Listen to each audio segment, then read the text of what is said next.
ನಮಸ್ಕಾರ. ಇದು ಸುದ್ದಿ ವಿಶ್ಲೇಷಣೆ. ನಾನು ಶಶಿಧರ್ ಭಟ್.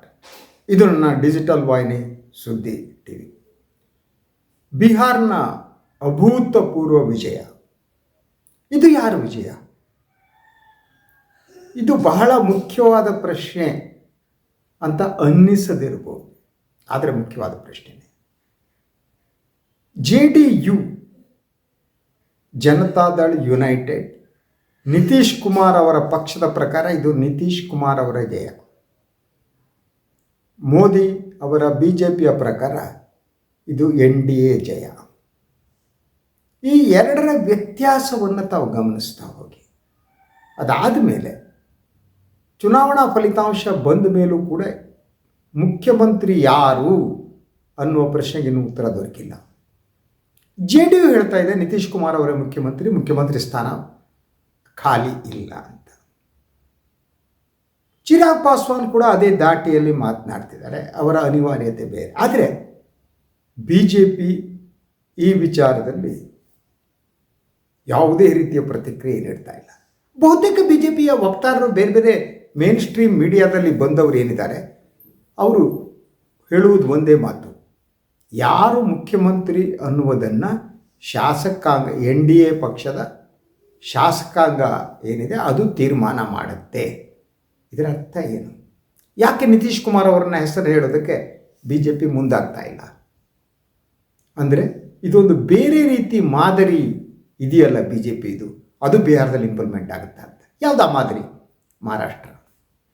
ಮಹಾರಾಷ್ಟ್ರ ಚುನಾವಣೆಗಿಂತ ಮೊದಲು ಮುಖ್ಯಮಂತ್ರಿ ಆಗಿದ್ದವರು ಯಾರು, ನಂತರ ಯಾರಾದರು? ಹೇಗೆ BJP ಫಡ್ನವೀಸ್ ಮುಖ್ಯಮಂತ್ರಿ ಆದರು ಅಲ್ವಾ? ಅದೇ ಮಾದರಿ ಏನಿದೆ, ಆ ಮಾದರಿಯನ್ನು ಬಿಹಾರದಲ್ಲೂ ಅನುಷ್ಠಾನಗೊಳಿಸಲಾಗುತ್ತಾ? ಯಾಕೆಂದರೆ ನಾವು BJPದ ಸಿಂಗಲ್ ಲಾರ್ಜೆಸ್ಟ್ ಪಾರ್ಟಿ. ಕಳೆದ ಇವರ ಮೈತ್ರಿಯಲ್ಲೂ ಕೂಡ BJP ಶಾಸಕರ ಸಂಖ್ಯೆ ಜಾಸ್ತಿನೇ ಇತ್ತು. ಆದರೆ ನಿತೀಶ್ ಕುಮಾರ್ ಅವರಿಗೆ ಮುಖ್ಯಮಂತ್ರಿ ಸ್ಥಾನವನ್ನು ಬಿಟ್ಟುಕೊಡಲಾಗಿತ್ತು. ಆ ಸಂದರ್ಭದಲ್ಲಿ ನಿತೀಶ್ ಮುಖ್ಯಮಂತ್ರಿ ಸ್ಥಾನ ಬೇಡ ಅಂತಲೂ ಹೊಂದಿದ್ದರು. ಆದರೆ ಮೈತ್ರಿಕೂಟ ಉಳಿಬೇಕು ಅನ್ನುವ ಕಾರಣಕ್ಕಾಗಿ ಅವರಿಗೆ ಬಿಟ್ಟುಕೊಡಲಾಗಿತ್ತು. ಅದಾದಮೇಲೆ ಗಂಗೆಯಲ್ಲಿ ತುಂಬ ನೀರು ಹರಿದಿದೆ. ಈಗ ನಿತೀಶ್ ಕುಮಾರ್ ಒಂದು ಬಿಟ್ಟು ಕೊಡುವುದಕ್ಕೆ ಸಿದ್ಧರಿಲ್ಲ. ಅವರನ್ನು ಬಿಟ್ಟು ಕೊಡುವಂತೆ ಮಾಡುವ ಯತ್ನ ನಡೀತಾ ಇದೆ ಅಂತ ಹಲವಾರು ನಾಯಕರುಗಳು ನಿತೀಶ್ ಕುಮಾರ್ ಅವರನ್ನು ಭೇಟಿ ಮಾಡಿ ಚರ್ಚೆ ಮಾಡ್ತಿದ್ದಾರೆ. ಈ ಉನ್ನತ ಮೂಲಗಳ ಪ್ರಕಾರ ನಿತೀಶ್ಗೆ 2 ಆಫರ್ಗಳನ್ನು BJP ಕೊಟ್ಟಿದೆಯಂತೆ. ಒಂದು, ನೀವೊಂದು 6 ತಿಂಗಳುಗಳ ಕಾಲ ಮುಖ್ಯಮಂತ್ರಿ ಆಗಿರಿ, ನಂತರ ಅದನ್ನು BJPಗೆ ಬಿಟ್ಕೊಡಿ. ಒಂದು, ಅಥವಾ ಈಗಲೇ ಹೇಳಿ ನಿಮಗೇನಾಗಬೇಕು, ನೀನು ಏನಾಗೋದಕ್ಕೆ ಇಷ್ಟಪಡ್ತೀರಿ, ಮುಖ್ಯಮಂತ್ರಿ ಸ್ಥಾನ ಬಿಟ್ಬಿಡಿ. ಇದೇ ಸ್ಟ್ರಾಟಜಿ ಅಲ್ವ ಮಹಾರಾಷ್ಟ್ರದಲ್ಲಿ BJP ಇಂಪ್ಲಿಮೆಂಟ್ ಮಾಡಿದ್ದು. ಈಗ ಅದನ್ನೇ ಮಾಡ್ತಾ ಇದೆ. ಅದ್ರ ಬಗ್ಗೆ ನೆಗೋಷಿಯೇಷನ್ಸ್ ನಡೀತಾ ಇದೆ ಅಂತ. ಸೊ BJP ಈ ಬಾರಿ ಈ ಒಂದು ಗಟ್ಟಿ ನಿಲುವನ್ನು ತಾಳುವುದಕ್ಕೆ ಕಾರಣ ಇದೆ. ಅದು ಸುಲಭವಾಗಿ ನಿತೀಶ್ ಈಗ ಉಲ್ಟಾ ಪಲ್ಟಾ ಮಾಡೋದಕ್ಕಾಗಲ್ಲ. ಯಾಕೆಂದರೆ ಅವರು ಬಿಟ್ಟು ಹೋದರೂ ಕೂಡ ಇನ್ನೊಂದು ಅಲ್ಟರ್ನೇಟಿವ್ ಆದ ಸರ್ಕಾರವನ್ನು ರಚಿಸುವ ಸ್ಥಿತಿ ಇಲ್ಲ. ಆಗದೇ ಇಲ್ಲ ಅಂತ ನಾನು ಹೇಳಲ್ಲ, ಕಷ್ಟ ಇದೆ. ಅದಕ್ಕಾಗಿ ಈಗ ಪಾಟ್ನಾದಿಂದ ಬರುತ್ತಿರುವ ಮಾಹಿತಿಯ ಪ್ರಕಾರ ನಿತೀಶ್ ಚಿರಾಗ್ ಪಾಸ್ವಾನ್ ಅವರ ಪಾರ್ಟಿ ಇದೆಯಲ್ಲ, ಆ ಪಾರ್ಟಿ ಶಾಸಕರನ್ನ ಎಳೆಯುವ ಪ್ರಯತ್ನ ಮಾಡ್ತಿದ್ದಾರೆ. ಆ ಪ್ರಯತ್ನ ಅರಿತೆ ಚಿರಾಗ್ ಪಾಸ್ವಾನ್ ಮೊದಲೇ ಆಂಟಿಸಿಪೇಟರಿ ಬೇಲ್ ತಗೊಳ್ಳೋ ಹಾಗೆ ಮುಖ್ಯಮಂತ್ರಿ ಹುದ್ದೆ ನಿತೀಶ್ಗೆ ಸಿಗಬೇಕು ಅಂತ ಹೇಳಿದ್ರೆ ಈ ಚರ್ಚೆ ನಡೀತಾ ಇದೆ ಪಾಟ್ನಾದ ರಾಜಕೀಯ ವಲಯದಲ್ಲಿ. ಇದರ ನಡುವೆ ಲಾಲೂ ಪ್ರಸಾದ್ ಅವರ ಕುಟುಂಬನೇ ಒಡೆದು ಹೋಗ್ತಾ ಇದೆ. ಲಾಲೂ ಪ್ರಸಾದ್ ಅವರ ಮಗಳು ಅವರೇ ನೀಡಿದ ಹೇಳಿಕೆ, ಅದರ ಜೊತೆಗೆ ಅದಕ್ಕೆ ತೇಜಸ್ವಿ ಯಾದವ್ ನೀಡಿದ ಪ್ರತಿಕ್ರಿಯೆ, ಅವ್ರ ಕುಟುಂಬ ಬಹುಮಟ್ಟಿಗೆ ಭಾಳ ಸೀರಿಯಸ್ ಆದ ಟ್ರಬಲ್ನಲ್ಲಿದೆ. ಕುಟುಂಬ ರಾಜಕಾರಣ ಹಣೆಬರನೇ ಹಾಗೆ ಅಲ್ವಾ? ಅವರೇನಾದರೂ ಅಣ್ಣ ತಮ್ಮ ಹೊಡೆದಾಟ ಶುರು ಮಾಡ್ಕೊಂಡ್ರೆ ಆ ಪಕ್ಷ ಹಾಗೆ ಆಗುತ್ತೆ.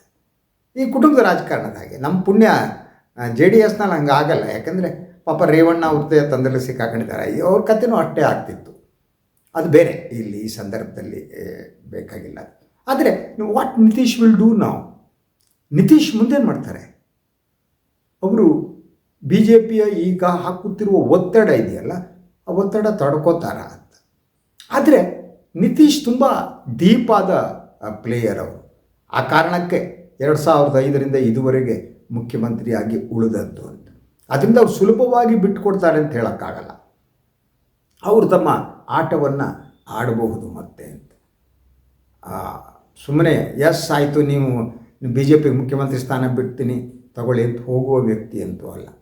ಆದರೆ ಬೇರೆ ಬೇರೆ ರೀತಿಯ ಆಪ್ಷನ್ಗಳ ಬಗ್ಗೆ ಚರ್ಚೆ ನಡೀತಾ ಇದೆ ಅಂತ.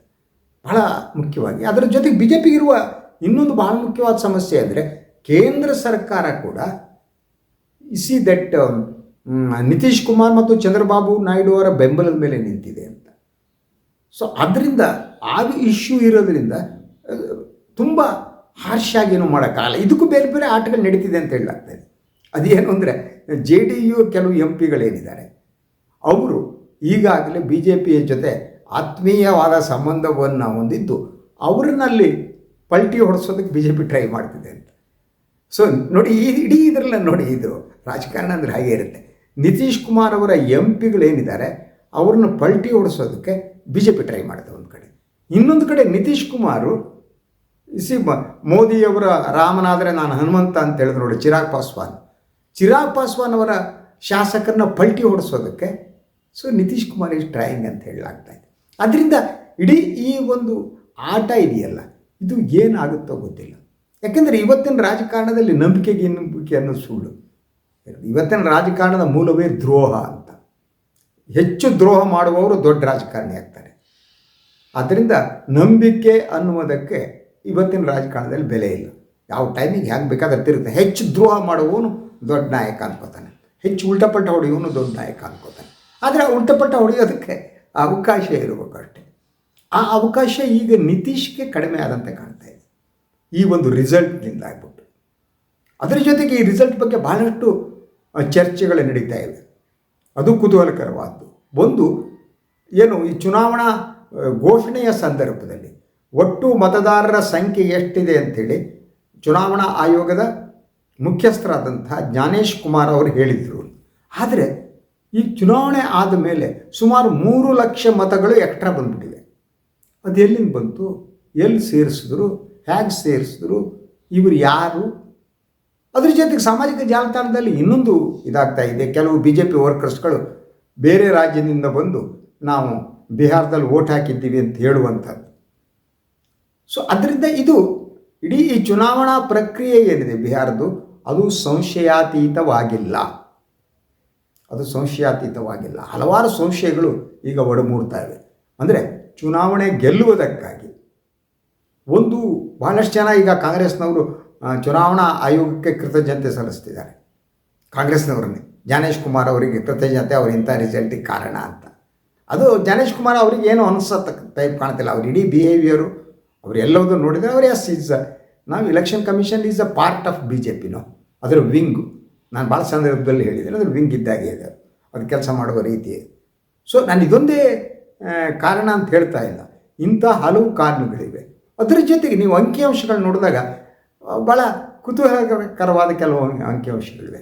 ಸ್ಟಿಲ್ ಇದೆಲ್ಲದರ ನಡುವೆ ಸಿ ದಟ್ RJD ಏನಿದೆ, ತೇಜಸ್ವಿ ಯಾದವ್ ಅವರ RJDಗೆ ಪ್ರತಿಶತ 23% ಮತ ಬಂದಿದೆ. ಅದರ ಬಿಟ್ಟರೆ BJPಗೆ ಪ್ರತಿಶತ 20% ಮತ ಬಂದಿದೆ. ನಿತೀಶ್ ಕುಮಾರ್ಗೆ ಪ್ರತಿಶತ 18% ಮತ ಬಂದಿದೆ. ಆದರೆ ಪ್ರತಿಶತ 23% ಮತ ಬಂದಂಥ ತೇಜಸ್ವಿ ಯಾದವ್ ಅವರ RJD ನೆಲ ಕಚ್ಚಿದೆ ಸೀಟ್ ವೈಸ್. ಈ ಪ್ರತಿಶತ 20% ಮತ ಬಂದಂಥ BJP 100ರ ಗಡಿ ಹತ್ತತ್ರ ಹೋಗಿದೆ. ಸೊ ದಿಸ್ ಈಸ್ ದ ಚುನಾವಣೆಯ ಇದು ಅಂತ. ಯಾಕೆ ಹೀಗಾಯಿತು ಅನ್ನುವ ಪ್ರಶ್ನೆ ಕೂಡ ಇದೆ. ಅದು ಯೂಶ್ವಲಿ ಏನಿದೆ ಅಂದರೆ ನಿಮಗೆ ಅದನ್ನು ಇಡೀ ಈ ಗೆಲುವಿನ ಅಂತರಗಳನ್ನು ಲೆಕ್ಕ ಹಾಕಿದ್ರೆ ಗೊತ್ತಾಗುತ್ತೆ ಎಲ್ಲೆಲ್ಲಿ ಏನೇನು ಆಗಿದೆ, ಹೇಗಾಯಿತು ಅನ್ನೋದು. ಅದನ್ನು ಆ ಗೆಲುವಿನ ಅಂತರಗಳು ನೋಡದೆ ಇದನ್ನ ಅನಲೈಸ್ ಮಾಡೋಕ್ಕಾಗಲ್ಲ. ಬಟ್ ವಾಟ್ ಇಟ್ ಶೋಸ್, ಬಿಹಾರದಲ್ಲಿ still RJD is A powerful ಅಂತ. ಆದರೆ ಈ ಚುನಾವಣಾ ಫಲಿತಾಂಶದ ನಂತರ ಅವರ ಕುಟುಂಬದಲ್ಲಾದಂಥದ್ದು ಇದೆಯಲ್ಲ ವಿಪ್ಲವ, ಅದು ಆ ಪಕ್ಷವನ್ನು ಎತ್ತ ಕೊಯ್ಯುತ್ತೋ ಗೊತ್ತಿಲ್ಲ. ಅದ್ರ ಜೊತೆಗೆ ಹೊಸ ರಾಜಕಾರಣ ಏನಾಗುತ್ತೋ ಗೊತ್ತಿಲ್ಲ. ಸಿ ನಮ್ಗೆ ಗೊತ್ತಲ್ವ ಬಿಹಾರ ಎಂಥದ್ದು ಅಂತ. ಪಾಟಲಿಪುತ್ರ ಆದದ್ದು ನಮಗೆಲ್ಲ ಗೊತ್ತು. ಪಾಟಲಿಪುತ್ರ ಅದರ ರಾಜಕಾರಣ ನಮಗೆ ಗೊತ್ತು. ಅಲ್ಲಿ ಏನೇನು ಆಯಿತು ಅನ್ನೋ ಗೊತ್ತು. ಚಾಣಕ್ಯ ಗೊತ್ತು. ಗುಪ್ತರ ಗೊತ್ತು, ಎಲ್ಲ ಗೊತ್ತು ನಮಗೆ ಅಲ್ವ, ಇತಿಹಾಸದಲ್ಲಿ ನೋಡಿದ್ರೆ. ಅದರಿಂದ ಅದು ರಾಜಕಾರಣದ ಒಂದು ಗಂಡು ಮೆಟ್ಟಿದ ನೆಲ ಅಂತ. ಅಲ್ಲಿ ರಾಜಕಾರಣ ಎತ್ತ ಬೇಕಾದರೂ ತಿರುಗ್ಬೋದು, ಹೇಗೆ ಬೇಕಾದರೂ ತಿರುಗ್ಬೋದು. ಆದರೆ ಈಗ ಅದು ಎತ್ತ ತಿರುಗುತ್ತೆ ಅಂತ ಹೇಳುವ ಸ್ಥಿತಿ ಈಗ ಇಲ್ಲ. ಹೇಗೆ ಬೇಕಾದರೂ ಅದ್ರ ಜೊತೆಗೆ ಬಿ ಜೆ ಪಿ ಆಟ ಇದೆಯಲ್ಲ, ಆ ಆಟಕ್ಕೆ ನಿಯಮಾವಳಿಗಳಿಲ್ಲ ಅಂತ. ಯಾವುದೇ ಆಟಗಳಿಗೆ ಒಂದು ನಿಯಮಾವಳಿ ಇರುತ್ತೆ. ಕ್ರಿಕೆಟ್ ಆಗಲಿ, ಫುಟ್ಬಾಲ್ ಆಗಲಿ ಅಲ್ವಾ, ನೀವು ರಾಜಕಾರಣಕ್ಕೊಂದು ನಿಯಮಾವಳಿ ಇರುತ್ತೆ. ಆದರೆ ಇವತ್ತು ರಾಜಕಾರಣ ಈ ಯಾವುದೇ ನಿಯಮಗಳಿಲ್ಲದೆ ನಡೆಯುವ ಆಟ ಆಗಿದೆ, ಯಾವುದೇ ನಿಯಮಗಳಿಲ್ಲದೆ. ಸೊ ಆದ್ದರಿಂದ ಇದು ಹೀಗೆ ಅಂತ ಹೇಳೋಕ್ಕಾಗಲ್ಲ. ನಾನು ಅದಕ್ಕೆ ಹಲವು ಸಂದರ್ಭಗಳ ಮಹಾರಾಷ್ಟ್ರದಲ್ಲಿ ಏನಾಯಿತು ಅಂತ ನಾನು ಅದನ್ನ ಇನ್ನೊಂದು ಇದರಲ್ಲಿ ಹೇಳಿದ್ದೀನಿ ವಿಶ್ಲೇಷಣೆಯಲ್ಲಿ. ಆ ಮಹಾರಾಷ್ಟ್ರದ ರಾಜಕಾರಣವನ್ನು ಈಗ ದೇಶದ ಮಟ್ಟದಲ್ಲಿ ಇಂಪ್ಲಿಮೆಂಟ್ ಮಾಡುವುದಕ್ಕೆ B J P is trying it's best ಅಂತ. ಅಂದರೆ ಪಾರ್ಟಿಯನ್ನು ಒಡೆದ ಗುಂಪು ಏನಿದೆ, ತಾವು ಯಾರು ಬೆಂಬಲ ಕೊಡ್ತಾರೋ ಅವರಿಗೆ ಆ ಪಾರ್ಟಿನ ಸಿಂಬಾಲ್ಗಳನ್ನು ಕೊಟ್ಕೊಡೋದು ಅಂತ. ಸೊ ಈ ಎಕ್ಸ್ಪೆರಿಮೆಂಟ್ ಎಲ್ಲೆಲ್ಲಿ ಮಾಡ್ತಾರೋ ಗೊತ್ತಿಲ್ಲ. ಈ ಲೇಟೆಸ್ಟ್ ನೀವು ನೋಡಿ ಇನ್ನೊಂದಾಗಿದೆ. ಮೋದಿಯವರು ಈ ಒಂದು ಬಿಹಾರ್ ಚುನಾವಣೆ ನಂತರ ಮಾಡಿದ ಭಾಷಣದಲ್ಲಿ ನಮ್ಮ ನೆಕ್ಸ್ಟ್ ಟಾರ್ಗೆಟ್ ಪಶ್ಚಿಮ ಬಂಗಾಳ ಅಂತ ಹೇಳಿದ್ದಾರೆ. ಅಂದರೆ ಬಿಹಾರದಲ್ಲಿ ಮಾಡದಂತೆ ಪಶ್ಚಿಮ ಬಂಗಾಳದಲ್ಲೂ ಕೂಡ ನಾವು ಮಾಡ್ತೀವಿ ಅನ್ನೋ ಅರ್ಥದಲ್ಲಿ ಮಾತನಾಡಿದ್ದಾರೆ. ಈ ನಡುವೆ ಮಮತಾಜಿ ಮೌನವಾಗಿದ್ದಾರೆ, ಜಾಸ್ತಿ ಮಾತಾಡ್ತಾ ಇಲ್ಲ. ಅದು ಯಾಕೆ ಅನ್ನೋದು ಕುತೂಹಲಕರವಾದ್ದು. ಅದ್ರ ಜೊತೆಗೆ ಮಮತಾ ಬ್ಯಾನರ್ಜಿಯವರಿಗೆ ಬಿ ಜೆ ಪಿ ಜೊತೆಗೆ ಸಂಬಂಧನೂ ಇದೆ, ಸಂಪರ್ಕವೂ ಇದೆ ಅಲ್ವಾ.